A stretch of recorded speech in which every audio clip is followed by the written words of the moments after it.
scientist here in Mukushi. I've linked up with one of the ladies from the University of Zambia, who is also a scientist, during our training, Climate training and conservation farming unity.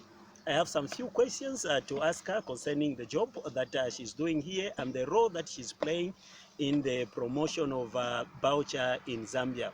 Welcome, madam. Thank you very much. May our viewers know your full names and where you are coming from. Okay. My name is Mrs Miriam Phiri Chiboya. I'm a land management specialist, a soil scientist by profession, and I'm a lecturer at the University of Zambia. Thank you so much. We have so many issues, especially with small-scale farmers in terms of testing their soils. What are your experiences that you have since this is your program under the University of Zambia? Okay. As you already said it, we have various challenges. Most of our farmers are not really aware that they can have their soils tested, and we are there actually to promote soil testing, because we know that there are various challenges that our farmers are faced with in Zambia, and one of the challenges that they have is that of low yields. You can imagine that most of our small-scale farmers have their yields of maize of below 2 tons per hectare, even when the potential is supposed to be about 8 tons per hectare. So we have a challenge there. And unfortunately, most of our farmers do not really ask as to why their yields are low.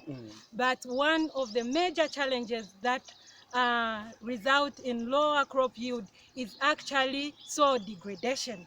And in that soil degradation, we have poor soil fertility, we have loss of soil structure, we have soil acidity. So there are all those soil constraints to crop production which the farmers are not aware of.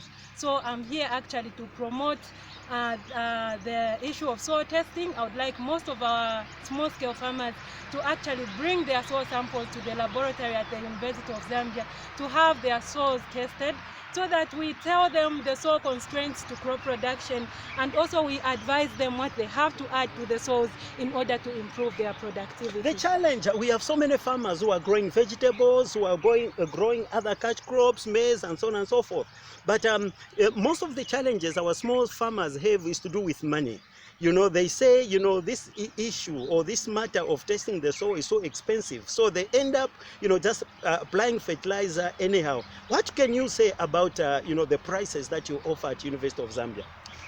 Okay, thank you very much. I cannot give the specific prices, but what the farmers are supposed to know out there is that we have affordable prices for soil testing, and these are actually manageable to most of the small-scale farmers. We have a lot of samples coming from our small-scale farmers across the country, and we are actually doing that. So it's very cheap, I can say, relatively cheap. They can just come through to our labs, the soil science laboratories, and actually check with our laboratories. Then we can be able to give them the prices that we have. Otherwise, the simplest answer is that it is very affordable. Thank you so much. We've met here during this biochar training here in Mukushi, and you are one of the people at University of Zambia who are playing a major role in the research of biochar in Zambia. What is the essence of this biochar application to many other crops? Okay. Biochar application is actually a very good technology which actually helps our farmers to improve the soil quality. As I said earlier on, I said one of the constraints to crop production is land degradation, and there we have issues with poor soil fertility. So you find that most of our soils are not able to hold nutrients.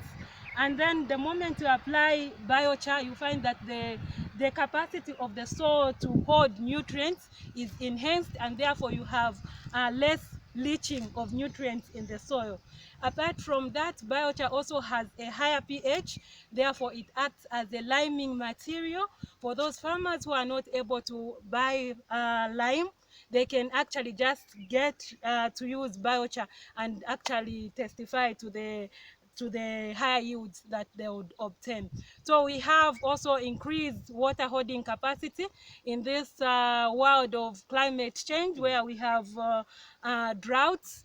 we are actually encouraging the farmers to use biochar because it actually helps in improving moisture retention, or it increases the water holding capacity of the soil. Therefore, the crop that is grown in a plot where you have biochar is likely to suffer less from droughts compared to the one where there is no biochar. So there are actually more benefits to using biochar than just looking at it as just a technology that is not useful. Sure, I know you are busy. Maybe the last question that I may ask you is to do with conservation agriculture. You know, this is one of the ways that has been propagated, by many stakeholders, including conservation farming unity. In your own experience, as one of the, scholars or lecturers at University of Zambia, what is the essence of this, conservation agriculture to especially our farmers in Zambia? Are there benefits that they can get out of this technology? Thank you for that good question. Conservation agriculture. We are actually promoting the use of conservation agriculture in the farming systems of most of our small-scale farmers.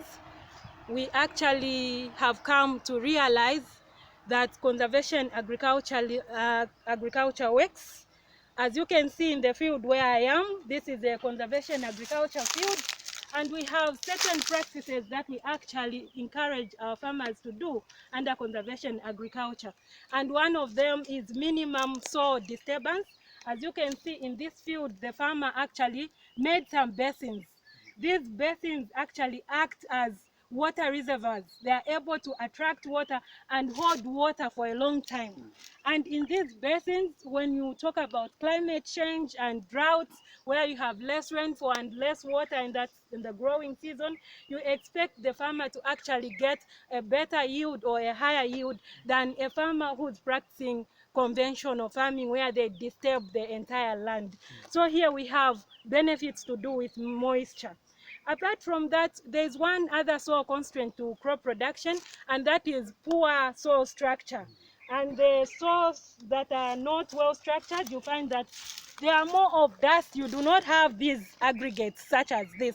And when the soil has poor soil structure, productivity is low.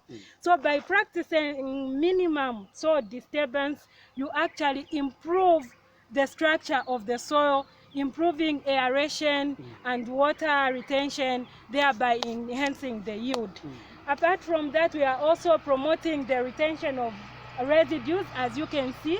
And one of the constraints that I didn't mention here that we have in Zambia is low soil organic matter in our soils.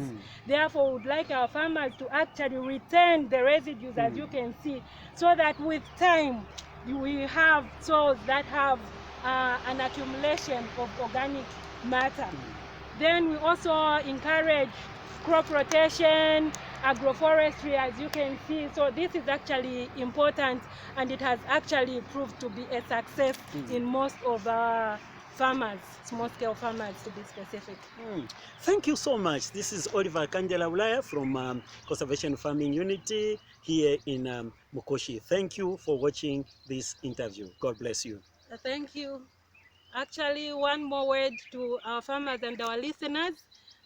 Do not ignore the things that we tell you about. These are things that we have tested, we have tried, and we are actually coming out to you to tell you to say they work. So try conservation agriculture and see the benefits. Thank you. Excellent. Thank you. Conservation farming is the way to go. God bless you. Thank you so much.